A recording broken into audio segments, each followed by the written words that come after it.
Hi everyone, this is Cesar from Farmers Insurance, Cesar Pineda Agency in Norwalk, Connecticut, today for our next installment of Business Strong CT with yet another really cool guest, TSUMO, who is a producing artist. And he's gonna tell us a little bit about his story, his upbringing, how he started producing music, how he's putting out some really awesome music that I'm excited to showcase a little bit to whoever hasn't already heard it.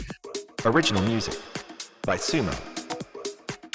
But first of all, why don't you introduce yourself? Hi, I'm TSUMO. I'm from Norwalk, Connecticut. I was born and raised here. And yeah, Puerto Rican, Italian descent. It's a hell of a mix. Yeah, you know, it is what it is. A lot of hot blood. That's what I always tell people. Yeah. And so tell us about what you do. You're a producing artist. You were just explaining to me before we started. Yeah. And it's a lot to learn because it's like a really interesting industry. So why don't you tell us about that? Yeah, so you have music artists. Yeah. And that can range from a lot of different things. Usually it's some form of composition, whether that's creating the beats or maybe you're a pianist and you're composing piano pieces, or you're a singer, right? And you're writing lyrics and you're singing. I consider myself a producing artist. Producers, on the back end, they're doing the work electronically, right? Yeah. So you're making beats, piano riffs, right, guitar pieces, or you're sampling. You're putting sounds together. You're mixing. And I'm an artist because I do it original. Yeah.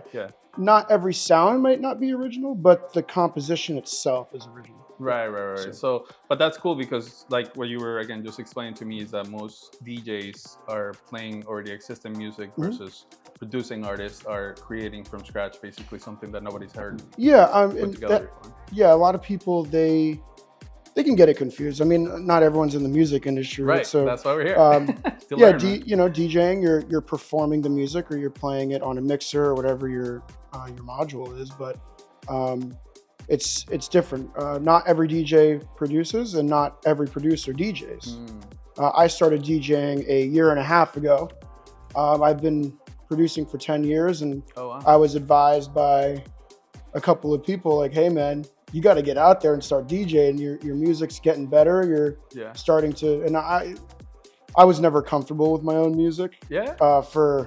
Took me maybe 8 years to put something I feel like out. that's a common theme. We've heard that a little bit with certain artists that are like, it's hard to believe that you're as good as you are because, for other people to tell you you're good, it's like, thank you. But like for you to tell you you're good, it's like, it takes a little time, right?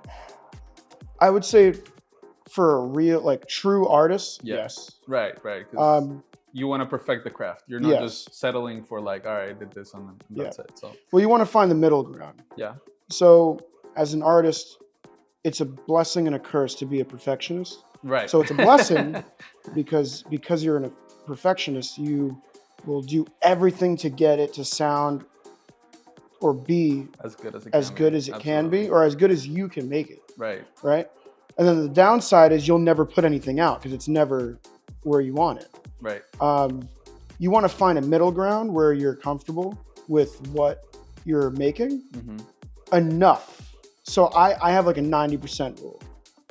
If the track is 90%, I'm putting it out, or I'm going to put it away, save it for later, shop it around, whatever. It's never 100%. Yeah. You know what I mean? Your 90% might be other people's. Might be different. 130%. So. Maybe, or my 90% could be someone's 20%. You know, because I'm still learning. I'm trying to get better every day. I like how you put it is how much you could do, not how much it can be, because then you're comparing yourself to other people and it doesn't benefit anybody. But that's really cool, man. So why don't we go back to the very beginning? Tell me again. You're telling me you're from Norwalk, right? We're in Norwalk, beautiful city. But like growing up here, what was that like? Oh, I mean, I grew up in a single mother household. She had different relationships, but it was mostly her roommates. She worked in the restaurant business. She worked at a lawn doctor back in the day. She juggled a lot of jobs. So I got my music work ethic really comes from her. Like watching her do what she had to do really like pushed me to do what I have to do. Right. Through setbacks, through trials and tribulations, through everything. But yeah, I went to Brian McMahon High School, not too far from where we're at now. Yeah. Are you like a proud McMahon guy, or you're like whatever? I don't really care. Nothing. Honestly, if it's not music related or my cats, I'm very. Hey, we're all about pets over here, so I love my cats. Yeah, I love my cats. Yeah. I even post some videos on my music channel of my cats. Hey, I feel like that's such a missed opportunity for music videos. Just like put an animal and let them do whatever they want, and everybody's just like, So when I first became a solo artist after leaving the Fabricated group, I posted a very short video of my cat, and it was just me peeking around the corner and then zooming into her on the bed. Yeah. That video got more plays and more likes than any music thing related thing that I have ever. That hurts a little bit as an artist, and you put it. I know. It's like a cat video. It makes me think like, oh man, should I just create a cat Instagram? That's why people and just do it. Post and just make all this money and then just do music on the side. Now the music's my side thing. What's your cat's name? Maisie. I have two. Maisie and Giuseppe. And Giuseppe, I like that. Yeah, well, Italian Nice. Well, we call Giuseppe Baby Cat because we got him. Maisie was 6 years old or 5 years old when we got him, so he was the baby. Yeah. Oh, that's nice. Now he's a big, muscular cat. Really? Yeah, like what kind of cat is he? Like what? I think he's American Shorthair. But both of the cats are, when they lay down, they're probably the width of this chair. Wow, that's huge. And they're just stocky, big cats. I don't know what's going on. We feed them the normal cat you're giving food them like too much protein, or I don't know. But all right, so again, going back to the beginnings of where TSUMO started, right? At what point did you realize like I really like music, I see this as potentially my future, and you started like investing time and energy into like actually making it happen? So technically, I started music when I was 12. That's when I first started playing guitar. So I started out as a guitarist. That's why I have the only tattoo on my body is a guitar of the dragon. So traditionally music. Traditionally, like, I was a guitarist slash, and as I got better, I was a performing artist. Wow. Yeah, so I used to do that. But I really guitar was your thing, like you really liked guitar. At least an hour or two of practice a day, 6 days a week. And then I started giving dexterity lessons because I don't know how to read music. I never learned how to read memory music. And instinct. Like it was all ear, memory, tablature. So you know what tablature is? No, I don't. So with guitar, there's 6 strings usually, and the frets have numbers. Okay. And each string has a letter. So a tablature would tell you like E2, C, and then you would follow it. So you know where it is. It's just you have to hear it. You don't. And then I learned like you don't read musical charts, is what you're saying. No, yeah. So the musical language, right, I don't read music. Right. So even when I produce, everything is by key, and ear. Wow. Yeah. And I think it takes a little more talent in a way, because some people that read music is like cool because they could play whatever, but like without the chart, they don't have. Sometimes I don't know. I don't want. Make it seem like I know about this, but it feels like when you have the instinct, it's like the movie Amadeus. That's what I was okay. So like it's obviously it's dramatized and stuff, but like the dude could just hear it once and then replicate it, and then the second time that he plays it, it's like a completely because melody or whatever. He manipulates. They improvise it. They change it. They but there's make an instinct in you that like you hear it, you analyze it real quick, and on the spot you're like able to let it out. So that takes. So sometimes I'll hear like some piano chords, right? And just from hearing maybe 2 or 3 chords, I'll start hearing. Usually it starts with a guitar solo, believe it or not, in my head. And I don't even play as much as I used to. And a lot of my music doesn't even have guitar in it. But I usually hear guitar notes first. It's like you speak that language. So like I'm hearing some piano chords or Rhodes or maybe it's a saxophone, whatever. And I'll start hearing different melodies or different things in my head. And I'm like, oh, that would sound cool. Whatever, like stuff like that. But so, okay, so you started with guitar, right? And you went from playing at school, I assume, right? Or you were straight to like private lessons, private everything? No, so I taught myself how to play guitar. Yeah, so my uncle, Joe Vento, he owned his own business here doing bread delivery, but he was always a bassist. Oh, cool. And he taught himself how to play guitar because he played bass. Right. And I remember when I was 12, he gave me my first guitar because he noticed that I was always watching him play. He was like, you want to learn? You want to try? That's a very influential person in your life then, Yes. He has given me numerous guitars. different things, and has helped me musically, has helped me learn how music works fundamentally. Yeah. So he's a huge influence for me. Right. So again, going back to the beginning, maybe that's before you even realized that's where he started. You're like, hey, that guy that I know is playing something. What is that like? Let me. He's almost 70, I think now, and he's still playing. But so you were not in band, like in high school band or anything. All right, that's that's interesting because you were literally just creating on your own from the start. You didn't have that kind of like influence from. No, I just wow. It just came. It came to me. He gave me my guitar. I brought it home and I started playing single notes at a time, and slowly but surely, and then a couple YouTube videos later, and then there you go, I'm playing guitar. Dude, that's amazing. So before I get into the heavy stuff that I won't understand, because this guy is a true musician, I'll tell you, I actually just decided to buy a viola. Really? And I'm doing that. I got like the viola, I got it in Facebook Market for like $50. Wow. And I'm like, let me do YouTube. And it's so hard. Like at first, like the first 2 lessons, it's like, oh, a piece of cake. Like you put it here, and you do this. And then they start teaching you the fingers, where they go, and the angle that you have to do it. And I'm like, a lot of respect for you doing that, because I kind of understand that it's starting from scratch without any true guidance or like a class or anything. Yeah, it's well, you also picked a very hard family of instruments. Yeah. So going back to you, so from guitar to electronic, which is really, how do you describe your style of music now? Electronic? Yeah. So I range from minimal house, deep tech house, and believe it or not a lot of people know this, but I actually make some techno too. Yeah. Like industrial tech, like really dude, I love hard warehouse, type shit. Like European shit. Yeah. Yeah, like Tom Hades is one of my favorites. He's from Belgium, I believe. Yeah. And I listen to it like when I'm at the gym. Yeah. Just, like. Dude, I love that. Yeah. Did you ever watch the movie Blade? Yes. That club scene? Yep. I love it. And he's killing all the vampires in there. Let's go even more like teach us. Because again, I know that whoever's watching this, some people might already know this guy. And so they're like, oh yeah, that's, basics. But for a lot of us who don't know what the hell the difference is, techno, industrial, like why don't you tell us a little bit about the basics of that? Yeah, so the best way to explain how the genres come about, because over the last 10 years, they really started getting very specific. Yeah. So like you were just talking about before, techno. Yeah. It was called techno for a while. Right. That's what most people knew it as. Electronic means techno. Yeah. Yeah. Electronic music, techno. Right. Oh, it's house? No, that's tech. Right. So Right. they don't know. Right. But then the umbrella truly is EDM, electronic dance music. Then it started to get very specific. So house music was created in Chicago.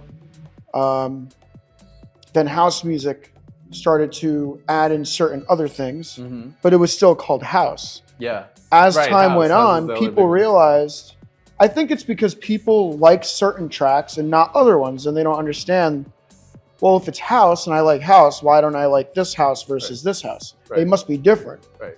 So genres start to really branch out, right? So now you have house with some hip hop beats in it. And then you have like jazz house. So now you have more jazz feels. You have lounge house, which is going to give you more of that low key, almost like a lo-fi kind of feel within house music. But it's still house because it's still got the... Right. Is that the basic and it's still got the foundation of this is like... Yeah, four to the floor, top hat clap, house, right? That's so cool. That's how I perceive it. Right. But yeah, and then you have tech house, and people are like, okay, what's tech house? You have techno and house, and you combine them. Some people might disagree. There's so much confusion between these genres and how they all work. The way I perceive it is techno is very consistent. So techno, the kick is usually prominent the whole time. Gotcha. The percussion doesn't really change. There's no big breaks. Right. It's very consistent the whole time. And that's how I look at tech house. You take house, which has a lot more breaks, more melody, whatever, you combine it. You have this consistent rumbling bass, kick, and percussion with more house flavors inside of it. Wow. Dude. Yeah. That's so like, you could create something new every single time. Yeah. Like you might not even realize. Yeah, sometimes you might make a tech house track that has ghetto tech house put in, but then there's also some Latin in the background, right? Good luck coming up with a name for it. Yeah, it's ghetto Latin tech house, techno, EDM. That's so cool. But again, so electronic music Yeah. has always been really interesting to me. I was watching this thing about, sometimes you don't realize that that's how it became electronic, but like a lot of disco. And they started, and then they started doing the disco samples. Yep. Just like sped it up, and then you get to this rhythm where you're like, okay, that sounds like what we have now, and then it progressed into like what we were discussing. Well, like in disco, so many different things. actually, you're right. So in disco in the 70s, they actually used a lot of the house format that we have now. Right. They used a lot of floor to the and floor, you hear when you top actually hats, try. claps, right? It was it was there. Right. I guess through technology, because of the deeper subs and kicks and the way that we make music now, we don't consider it disco. Well, but sounds there is so something different, but there's a foundation. Yeah, and there's actually something called disco house. Dude, which is kind of crazy to things to look into. I'm so excited. But yeah, so again, like the transition between like disco and now electronic, and even for you, you were an acoustic player, yes, and then transitioning into electronic, right? And then you see that like, okay, you could do that, but in so many different ways, and with I assume you use like keyboards and like I have like a small MIDI, a MIDI controller. It's a 33 keyboard, 33 keys, so it's a third of an entire real size. So was that transition easy for you, or was it like a different language for you at that point? No, keys came. I mean, I'm not like a really great keys player. I do something called transposing. What is that? So I can play something on guitar and then find the notes on the keyboard that match. Okay, got it. Whether it's a chord or single notes. Got it. I used to do that a lot. But so in a way, you are learning a new language because you're like, all right, this is how it sounds here. Now this is how it sounds here. And now the next time you recognize the sound. But the MIDI controller is super important. Right. Because if I write something on guitar and let's say I record it into the system, you can manipulate it to make it sound different or cool, but you can't do as much as if you have a MIDI controller. So let's say I find like 5 notes on a guitar. Right? I can put that in a MIDI controller, and now I have plugins and all types of stuff. I can make that sound like a violin. I can make that sound like some crazy synth from the 90s. I can give it some acid tone. You can do anything you want. That's amazing, dude. Yep. But so again, so you started transitioning, right? And what was that experience like? Did you go straight for producing, or at that point you were just kind of playing around? Yeah, so actually, when I was telling you about the Fabricator, the duo. Oh yeah. So he's the one who introduced me to creating electronic music in the first place. I was a guitarist. I was working with different bands. Yeah. And I was kind of just getting fed up with the way other artists work. And it's just, I have a certain way I like to do things. I'm the opposite of a procrastinator. Oh, you're an overachiever. I wouldn't say overachiever. I like to hurry up and wait. Yeah. So have you ever heard that term, hurry up and wait? No, I haven't. So I did 4 years of ROTC when I was in high school. Oh, wow. And they taught us something called hurry up and wait. What it means is if you have a list of tasks you have to do by a deadline. Yeah. Instead of waiting to get them done by the deadline, you get them done 2 hours before the deadline. Yeah. And now you have 2 hours to just chill. Yeah. And I love that. Yeah, I guess that concept applies to homework, and I would just usually do the opposite. I would wait till the last minute. I didn't even do my homework. Oh. All right, well, I win. I got past high school with just tests. Yeah. Yeah. I mean, I was that kind of person. Good, I guess. Yeah, I hated homework. I hated projects. I hated working with other students. Yeah. And the teachers, they really didn't like me, and then the test would come, and I would always get good scores on my tests because I understood the material. I just didn't like doing all the extra shit. I mean, I feel you. Here we are, man. So it's all good. But so you mentioned ROTC, right? Yeah. So how important was that for you? It was I went through 3 or 4 different career choices in my life. So I went to college. I like the entrepreneur side of business, not the working for somebody, working up like a corporate ladder type of business. I wasn't into that. Yeah. But I've always had a passion for science. So I was like, you know what, screw the business stuff. Let me go into physics. Wow. Because I've always had a passion for science and math. actually, I was talking to my cousin Jeff Barry, who was also an ROTC, Yeah. Navy pilot. With you or? Yes, he's Oh, 2 years older than me, so he was like a commanding person Wow. when I was a little younger. But he's a very influential person in my life. Yeah, it's just fascinating to see a human being at 10 years old that I knew, who was really like my best friend, because I have 4 half brothers, but I grew up as an only child because my mom only had me. Right. So my cousin Jeff was like really like a brother. Yeah. And just to know someone at 10 years old that knew that what they wanted to do, and then they went and did it, and successfully did it with no. And it wasn't a small feat, man. That's a no. big, that's he a was big dream. He was an ROTC at Brian McMahon, and he got the highest at the time. He got the highest scholarship ever given in Norwalk. Yeah. Or Fairfield County or something like that. Yeah. Gotcha. So he was also very smart. Yeah. Very, I mean, disciplined, obviously. just disciplined, you know. Yeah. And then he went to UT down in Tampa, had a great time because it's University of Tampa. Yeah. As a chem major, and then boom, became a pilot. You know, went to flight school, whatever, and now he's out. And he actually just got hired by American Airlines. Oh wow! Again, good for him. Yeah. And he influenced you a lot, like you were saying. Yes, but he also motivates me because I do get down on myself. Sometimes I doubt. A lot of times I doubt myself. Yeah, that's a human emotion, man. That's a human emotion. Yeah, and I think as an artist, we tend to be a little more emotional than a lot of other people. You know what I mean? It's a craft that like you don't have a standard. Yeah. You don't know whether this is the standard or not the standard. Yeah, and then people tell me like, "Oh, your music's good, so good, it's the best." And I'm in my head, I'm like, I don't know, man. Like, for me, it's never good enough. Yeah, I mean, like you said, you're also a perfectionist. So like, there's something that to everybody else it might be good. To you, it's it needs to be one step above. And I understand that. I understand that feeling. I think I have an obsession with getting better. Yeah, it's a good thing. It's a good thing. But also like, it's good that when you look back, you're like, actually, that was good. And that was good. And I am proud of that. And that's amazing. No, I'm not a very, you know what it is? I'm not a very prideful person. Okay. You're humble.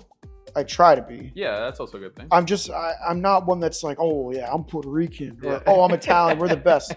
I'm just a human being. Yeah. And I'm just a guy. I tell people that all the time. Yeah. Mike Otto, he plays with, he has East Coast Boogie here. Okay. And he always tells me, man, you're an amazing producer, man. I love your stuff. I'm not blowing smoke up your ass, I'm telling you. Yeah. And I'm like, man, I'm just a guy. I don't know what you're talking about. That's nice. Obviously, you respect him, so he's he's great. Him telling he's great. you that makes you feel good. He's an OG. He's been in it forever. Same thing with Royal, you know. Yeah. Royal Vasquez. He's like, man, you're one of the best producers in the area. I'm like, I don't know, man. I got so much to learn. Yeah. I'm like, I learn new things every week. Yeah. So that's everybody though. Like, you know, it's a progress. It's a work in progress, but like you're already doing pretty well. So again, congrats. I'm trying. I'll be one of those people hyping you up and say that you're doing an amazing job. So real, I'm really happy that you're here, and I'm happy we're getting to know you a little better. So you were saying physics, and from physics to music. Well, believe it or not, physics or science in general, music, they're pretty similar. Okay, explain that one. So music. I know people are like, whoa. Like so music, like, ding, ding, ding. My brain is very analytical. So like music for me is a math problem. So music, so deep down in its core, it's math, right? Yeah. So for an example, when you say 4 to the floor, it's 4 beats, 4 measures. Yeah. Right? Yep. 1, 2, 3, 4, 1. And then there's a natural count inside of us that feels right, which is 8, 16, 32. Okay. So if you have a beat going, 4 to the floor, every 8 measure or 8 counts, you want to do a little something or else it gets monotonous. Yeah. Every 16, you need to make a bigger change. Right? Every 32, you're going to add something like a break, or you're going to, and people, like I've told people this and they don't like that I look at music this way because it's supposed to be art and like passion, and it is, and I love the sounds for me are where the passion, the art comes from, but the fundamental, it's a formula, is math. It's a formula, and I actually like that it's math. So people always ask me like, or something that I would say I do find that I am good at is my arrangement, and people say it too. So arrangement is basically you take the track, and arrangement is when stuff comes in, when stuff gets pulled out, when you introduce things. Basically, it's the timing. Yeah. And a lot of people have problems with arrangement. I think arrangement is my strong suit because I look at music like math. So I know, oh wait, it's been 16 count or 16 bars. I have to do something here. Yeah. Or, oh wait, this has been playing for this song. I need to take this out. Yeah, you notice where it needs a little extra. So most people are listening and then being like, okay, something has to change here. Where I actually don't even need to listen. I can look at my musical graph, right? The arrangement mode. And I can just see, oh, something needs to change here. No, this is stagnant. This is you know what I mean? Right. Just from looking at the graph. I also organize it a certain way. So like you said, there's a lot of, I assume you were good at fractions? Because, it's like, the 30 second, the 16, yeah, the a little 8, bit, yeah. It's hilarious. But yeah, so, it's cool that you were able to make that transition. And again, you met your friend, you were telling us about your friend, who you were a duo. So you were creating stuff together. Right. I started because of him. So I have a huge appreciation for what he did for me. He knew I was tired of working with bands, and he gave me an outlet. He basically told me, just make electronic music, man. You don't have to worry about if the drummer's gonna show up, you make the drums, you make the piano, you make the guitar. You already have a musical background. That's a cool way of looking at it. You're a one-man band. Yeah. And you could create things that like you would have to hire 20 people to come up with back in the day. And when I was younger, when you're young, you don't know things. I used to make fun of electronic music. I used to be like, oh, it sounds cool, but they're just pressing play on a laptop. I had no idea it took all this stuff. Yeah. And now I have a way bigger appreciation for producers, and I love listening to new music and just hearing what the producer is doing. Oh, they added this little thing here. Yeah. Oh, they did this. Like things that people are not paying attention to. I'm like, oh, I'm going to do that. I'm going to do that. So, I actually grew up in Colombia, and I had heard more electronic music back then than I did here, to be honest. Because when you got here, right, I got here at 12 years old, and then everything's rap, hip hop, right? And then I remember an Eminem song where he's like, nobody listens to techno, and I'm like, I listen to techno. Yeah. But yeah, like it's fascinating, but it's also like, I don't know if it's, as maybe like outside of my circle, it was coming here, but it didn't feel like it was coming here, like electronic music as much.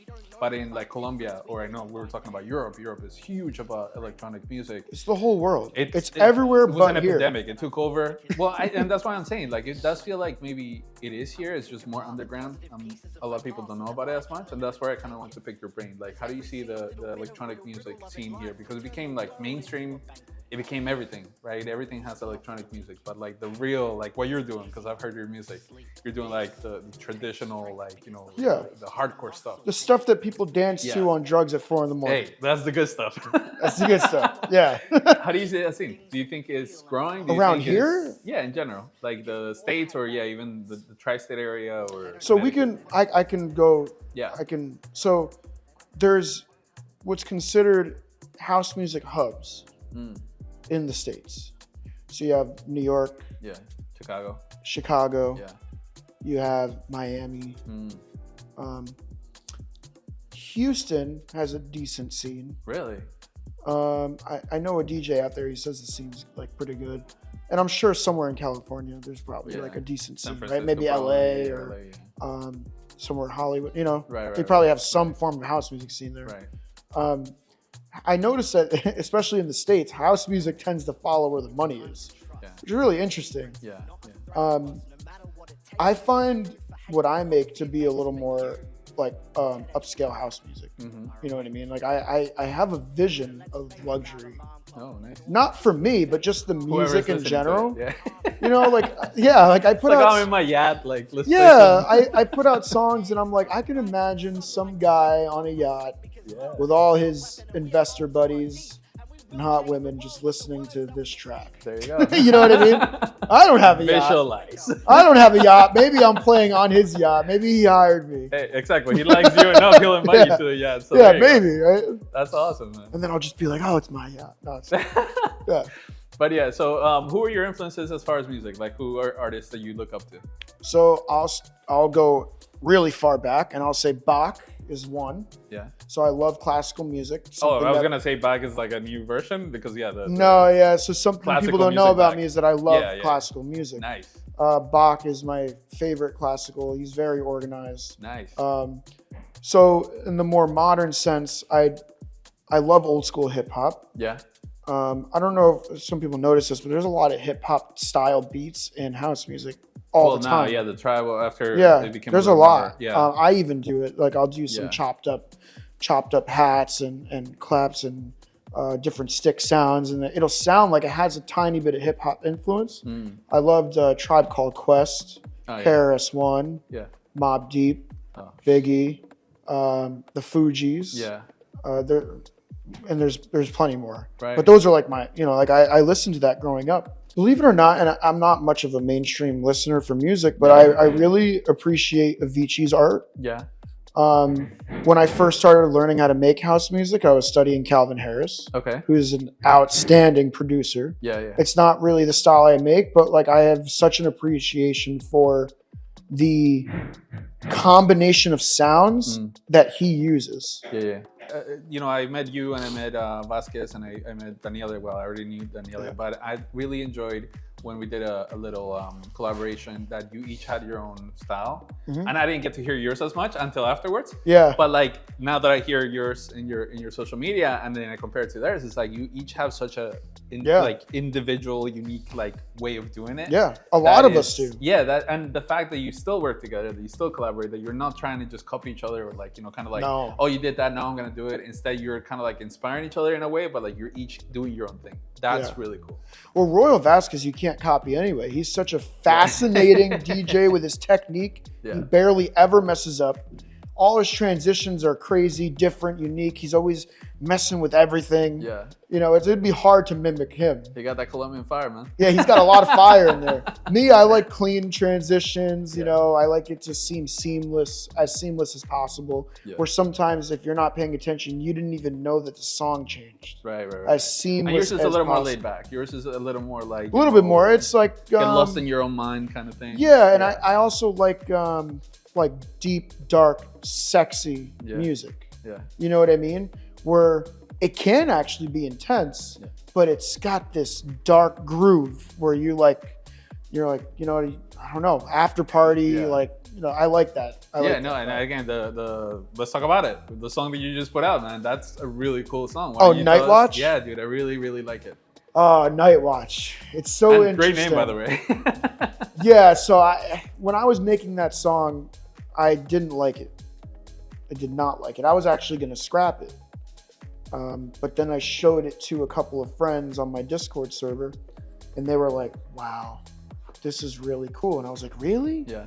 It seems so boring and monotonous. And they're like, no, like I'm getting lost. Yeah, exactly. That's what I was going to say. Like you kind of like get stuck in your brain thinking about it. And this was in the early stage. Yeah, this was the early stages of Night Watch. Yeah. So then I was like, you know what? I'm not going to give up on it. So I kept making it. I didn't even have the name for it yet. I think it was something random like Chill Track for something. Just something, nice. Random name. Yeah. And then, once I finished it, I fell in love with it. Yeah. And then I finally came with the name because that's the image that I had of it was a guy in the cover art. Just a guy, smoking a cigarette. He's the Night Watch. And, well, what is he watching out for? Well, you don't know. No one knows who he is. What is he watching, And so that's your latest, but what other songs have you released? So that one's doing very well. But the track with the most success so far has been Humanity. That's the one that I just did that video for. Did you see that video? I mean, I don't know the name, so I'm not sure if it's the one that I'm thinking, but yeah. Yeah, so... By the way, we'll have links to all of these. I mean, obviously he has a lot of different songs that we can't talk about all of them, but you guys could definitely check them out. Really cool stuff. So Humanity, when I put it out, I had 1.5K subs on my YouTube. Wow. Right? When I put that track out, within 1 month, I was at 7.3K. Oh. It took me about a year to get to 1.5. Yeah. And then Humanity basically went viral. Times 5, times 6 my subs. That's awesome, man. And yeah, so I was like, whoa, what what the happened here? Did you start seeing new opportunities from that big spike? I mean, people have been reaching out, Yeah. you know, like people that I haven't heard from in a while. I don't always answer all my calls because I'm not sure if it's telemarketers. I mean, maybe someone tried That's to the call problem. me. Yeah. But yeah, no, and then it got 22K views on YouTube. So now I'm really honing in on the YouTube because that's Yeah. the first platform that really pushed. Right. You know? Right. So Humanity, I remember I put out Indus, which not a lot of people know about that track. It didn't do as well. That one has like Indian sitar. It's very electronica. Something that I imagine playing in front of the pyramids, like some kind of outdoor venue kind of thing, right? Yeah. Burning Man, like that type of track. I put in the same amount of promotional money into that track that I did with Humanity. Oh, wow. Humanity just outperformed it times like 50. Yeah. I don't know what happened. It's just how the algorithm did it, I guess. I don't know. So how many total songs are you at that you've created from scratch? I mean, I've created That you that are put out, there. released. Yeah, it's just yeah. I think, let me think. Bonfire, God Help Me, Bamako, Indus, Humanity, Perception, Night Watch. It's like 7 or 8. I'm trying to get even more deals. I really do want to spread my tentacles out to Europe. Like that's the goal. Really? Like, That's the goal. yeah. I hope someday to be signed by Defected. That'd be cool. That's a European centered. Oh well, so Defected has Label. different. They have different branches. Yeah. So they're all over the world. So again, you live in a very interesting world. Why don't you tell us about the experience of like 2025? You're making music. What is that process of like? Okay, I clearly have something. You clearly have some talent. You're talking to some people who are approaching you to sign you for a label. But you were starting to tell me like that process is nothing like what it used to be. So what is that process like now? It's different. It can be discouraging for a lot of artists. My friend Corvino, who's an amazing producer and techno DJ, he was just telling me back in the 80s, I think in all of the 80s there was maybe 1,500 tracks released in all of the 80s or something. And it was like just in 2024 or just in one day, they like, I don't remember the 5 numbers times exactly. that probably, yeah. It's just crazy how much music comes out. So you have way more competition. Right. Everyone has access to social media. So when you put something out, it can just easily get put at the bottom where no one's seeing it. Yeah. It's a double-edged sword because it could also blow up without the resources. So you want to just keep putting stuff out. Yeah. Also, the labels don't do nearly as much for you, especially like on the lower end. So like, bedroom labels, mid-tier labels, they're not really paying you money up front. They'll promote you a little bit. You still have to do a lot of it though. A lot of the legwork. The artistry has just changed. You're not just, if it was up to me, I would be sitting home in my home studio, making music every single day and playing a gig once or twice a month and getting paid to do that. Because you get more of like a high from the producing than the performing, right? Oh, It's for me, what you were saying before. For me, I get the biggest high when another DJ plays my track and people are enjoying it. Nice. And you get to see it. You get to be like I like the just crowd. being in the crowd, incognito, sitting on the sideline, just watching people jam out to my track. I'm like, all right, cool. And the fact that the DJ picked to play that it's very warm inside. It's like a badge of honor. Yeah. Anybody can play their own tracks because it's their choice, right? They're up there. Right. But having another DJ play your track and you didn't even tell them, that's amazing. But so you made the tracks and you started. I think you told me you DJ'd, but not too much, right? Like I try. I mean, I get invited to play and stuff like that. I really like to DJ like once or twice a month. Okay. And is that when you started seeing more of connections like to more labels and more potential, or how does that work? That side of the industry. I think the DJing. Like, are you literally networking? So DJing for me is networking. Yeah. But I've learned that if you play too often in the same area, it's not special anymore. You know? Sumo is playing Friday, but he's also playing Saturday over here, and the next weekend he's playing over here. Well, we just saw him last weekend. Gotcha. But if I play once a month or twice a month, it's like, oh shit, Sumo's coming out. Yeah. Oh, we haven't heard him since November. Oh shoot, like that's cool, you know. But you can play a lot in different areas. That's how you get away with playing more. So I can play once in Fairfield County, maybe once in New Haven, maybe once in Brooklyn, all within the same weekend.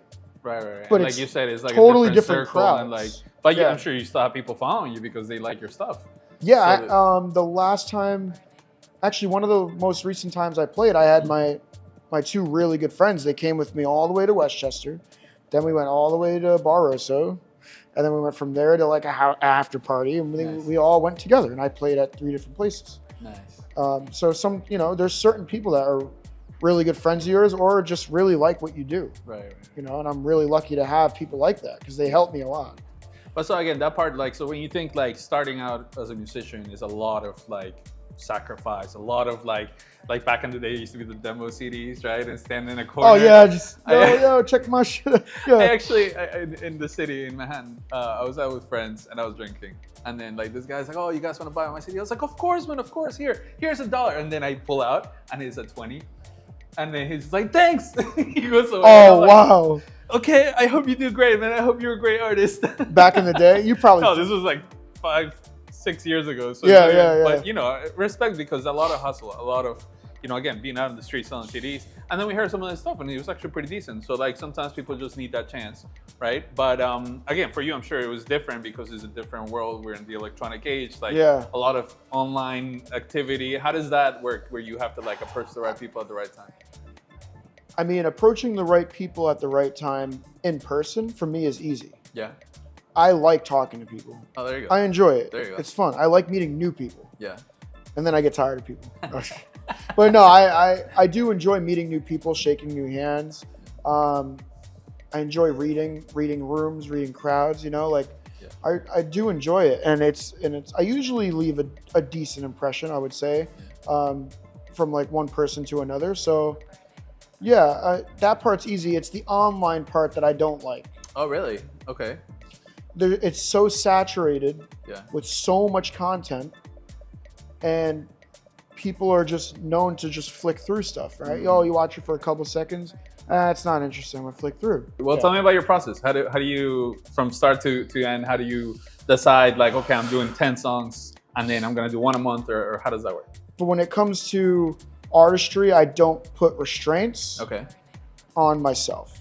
So if I'm not in a good mood and I really don't want to sit down and make music, I just won't. Okay. Yeah. Because I know I'm gonna get frustrated, something's not gonna sound right, I'm gonna make myself angry. So I'll do other stuff. I'll go to the gym. Gotcha. You know, I'll do some odd jobs. I do odd jobs.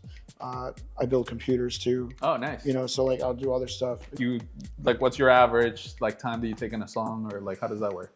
Some songs I can finish within a day. Yeah. Like literally making the layout to finishing, and then technically I don't like to pre-master a track the same day I made it. God, yeah, you wanna because your give ears, it a second viewing the next. Do you know what day. pre-mastering is? No, actually I don't. But I assume it means. Do you know what mastering is? That you put it like as an official, So when you make a track, you have all these different tracks within the track. So you have one track for your kick, one track for your bass line, and basically mastering is making sure that all of these sounds are checked, balanced, compressed, EQ'd, whatever. Like the effects make sense, everything's in the right spot. You do some master channel mastering. You just make sure the track sounds as good as you can make it. Right. I'll tell you a funny story. I actually I took a class when I was in high school for creating electronic music, and I came up with what I still look at it like, I was like, that's the best song I'll ever do in my life. I was like 14, 15. You still have it? But no, dude, I put it in MySpace. I'm talking MySpace days, right? And that was one of the songs in MySpace. And then they deleted MySpace and that song is gone. I thought MySpace was still out. No, I tried going to it because I legitimately am so proud of that song. But it was no longer there. So like they deleted it. But so I got as far as quantizing. if that's even the right quantizing word. Like put it at the right place. So you know, I did mess around with it a little bit when I was starting out. GarageBand really, like I never got really into Logic, but I was aware of Logic. Yeah. And then you know, like back to what we were saying before, what you were saying about like you were 12 years old and like your life could have gone so many different ways. Yeah. There was a point that I was like, yeah, I like this. Like I enjoy this. And It's like, fun. You know, I ended up with video, which is a different like platform, which is you know, complete, like it's similar, but it's different. Yeah. So it's really cool that we all kind of went different ways, but at some point.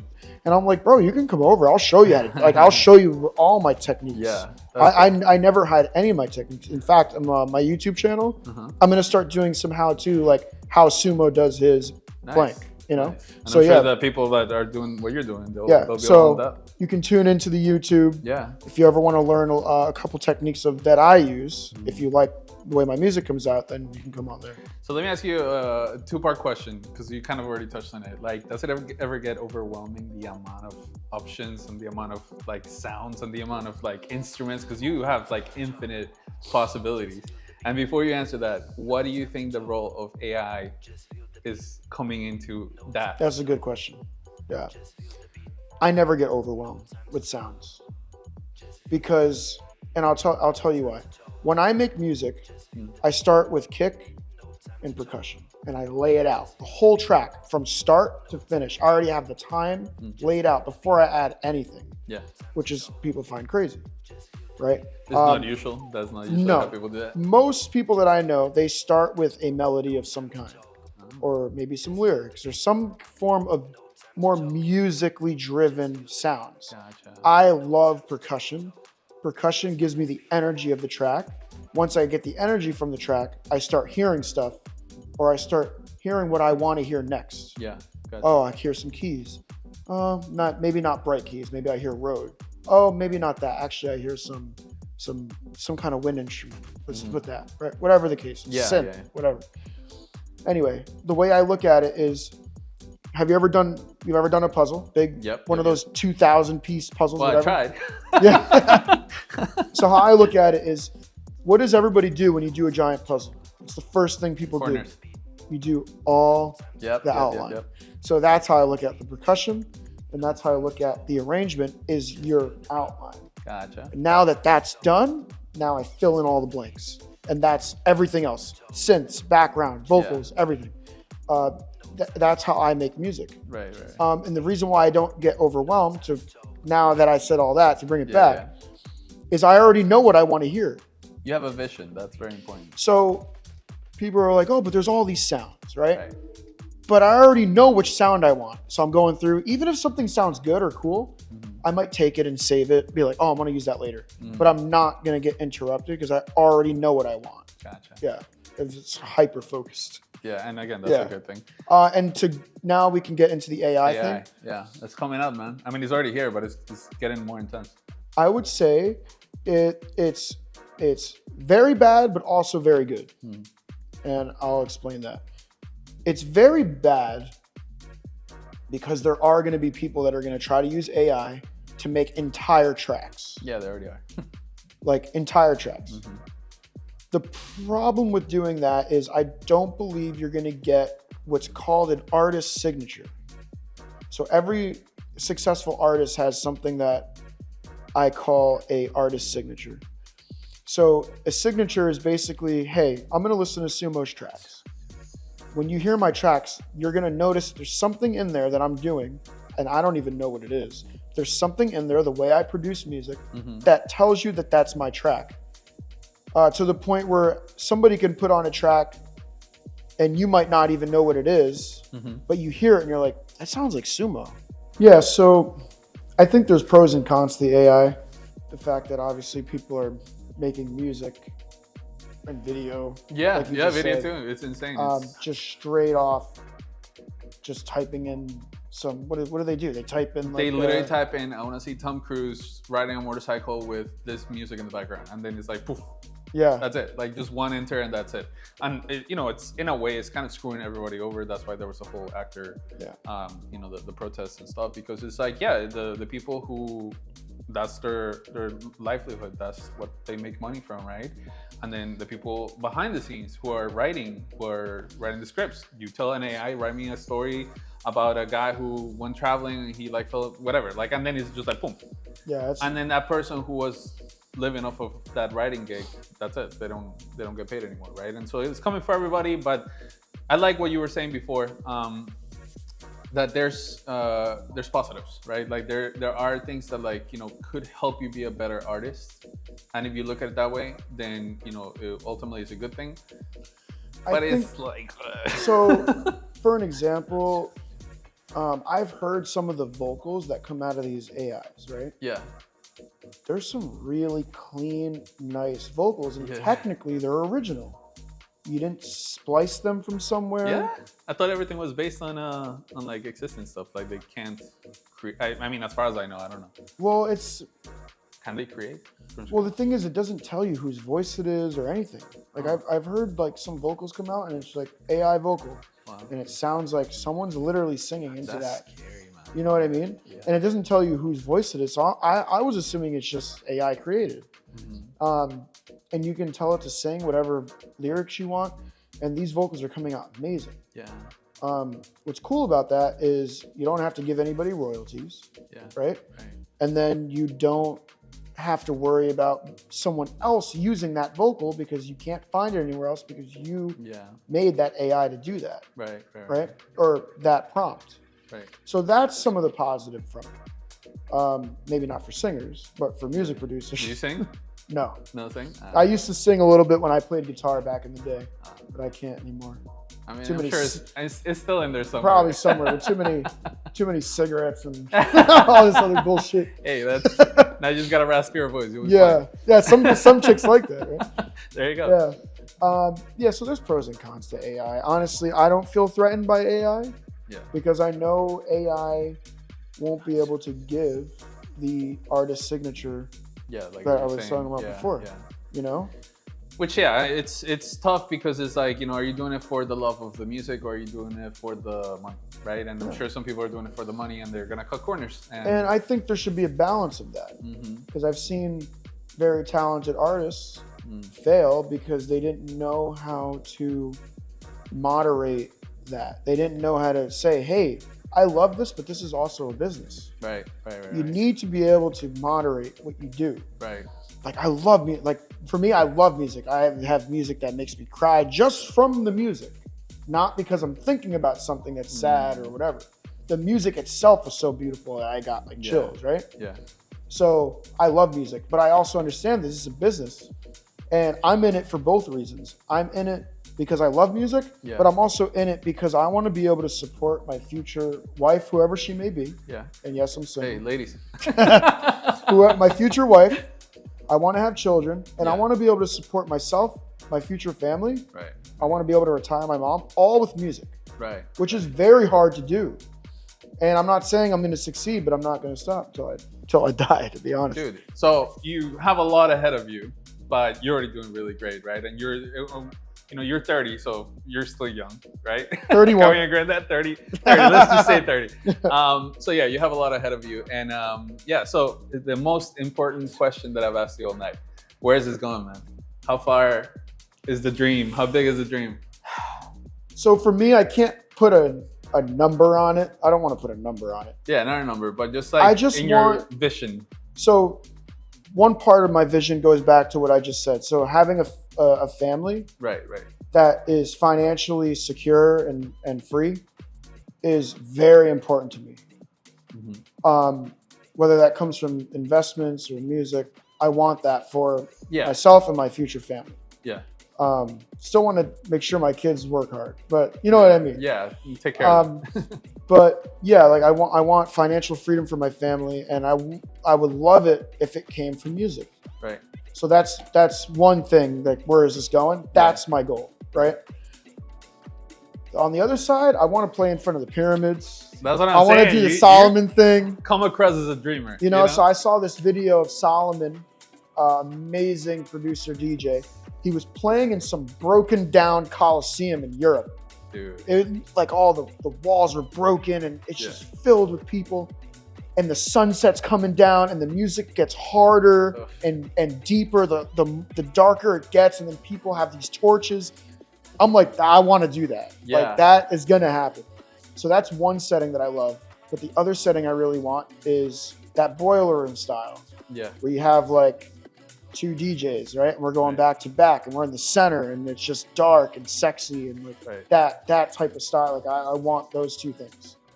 But yeah, well, I would say I'm 10% there. You asked me about percentages earlier. I did ask, you know, 1 to 100, 10. Like, where am I at percentage-wise? I would say 10%. And don't forget, this is a humble guy, so he's probably way further, but he just, you know. Nah, I'm 10%. I got a lot more music to make. Production needs to get even cleaner. We got to make more money. Got to get this business really going. I'm talking about the vision. I mean, I'm sure you have you gotta have a little bit of an ego as an artist, right? So honestly, I really. You don't think so? I have moments where I'm like, damn, that was great. Yeah. But as soon as I feel that, I always tell myself, all right, the next one's got to be better. Yeah. I make music because I'm trying to give people an outlet to. I'm trying to give the world something that they can enjoy. The world is a beautiful place, but also a really fucked up place. Yeah. And I believe music is something that brings us all together. Yeah. So, you know, between like all these different things that people like are always arguing about, or racism, or this or that or the other thing. Yeah. The thing that binds us together, in my opinion, is music. Yep. Not even religion binds us together as much as music. The way I look at it. Yeah, you're right. You know what I mean? You're right. We've been doing music since way in the BC times. Now, they might have just been slapping on some rocks, right? Yeah. But music is something that is inside of us. People don't even understand why music affects them a certain way. It's all psychological. You've told us a little bit about how you got here. You've told us a little bit about where you're going and how big you aspire to be with influencing people and inspiring people. But on that last sentence, what do you want your legacy to be as far as music? I just want people to remember me as someone who loved music and loved to share music. Nice. To be honest. Yeah. It doesn't need to be any more than that. Whether I'm successful or make money or all that, it's more so I just want people to realize that I was doing music because I love it, and I'm trying to share it with other people and hope that they love it too, and they can enjoy it and share it with other people. And it has nothing to do with me wanting to be famous. Yeah. It has more for me to give people good music. That's awesome. Yeah. TSUMO, congratulations. Thanks a lot, again, man. I think you're a great guy, and you've been very open with us about your experience, so I appreciate that. Yeah. And, as I said many times throughout the day, I think you're going to do great things, so congratulations, man. So thanks, man. Yeah, anything you want to say to people, say goodbye directly to them, or leave a last message? I just want to thank Caesar for having me, and thanks guys for tuning in. I'm going to be doing a lot more connection content like this, you know, so you guys can know more about me, what I'm trying to do. And yeah, check out the YouTube. I'm going to be releasing this interview. Yeah, of course. Obviously. We'll have all the links everywhere. We'll have all the links. And yeah, I have a couple of EPs that are in the works. Those should be getting signed hopefully soon. We have music all lined up for this year for release. And yeah, I'm also going to be doing tutorial videos on how I do certain things in my production. So yeah, you can look forward to that too. I think that's a really nice quality you have, which is that you're not trying to keep it to yourself. You're trying to share with the world, and that's awesome, dude. Thank you for joining us, guys. Until next one, I'm Caesar, and this is TSUMO, and we'll see you next time.